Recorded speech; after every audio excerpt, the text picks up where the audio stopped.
بسم اللہ الرحمن الرحیم۔ السلام علیکم ورحمۃ اللہ وبرکاتہ۔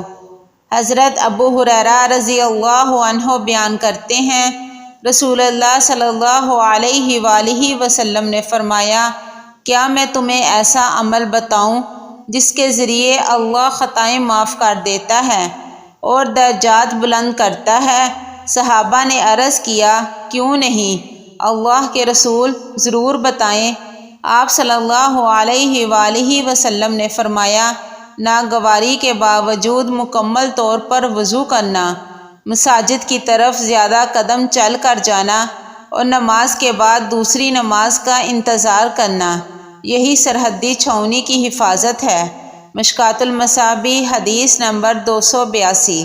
حضرت عثمان رضی اللہ عنہ بیان کرتے ہیں، رسول اللہ صلی اللہ علیہ وآلہ وسلم نے فرمایا، جو شخص وضو کرے اور خوب اچھی طرح وضو کرے تو اس کی خطائیں اس کے جسم سے نکل جاتی ہیں، حتیٰ کہ اس کے ناخنوں کے نیچے سے بھی نکل جاتی ہیں۔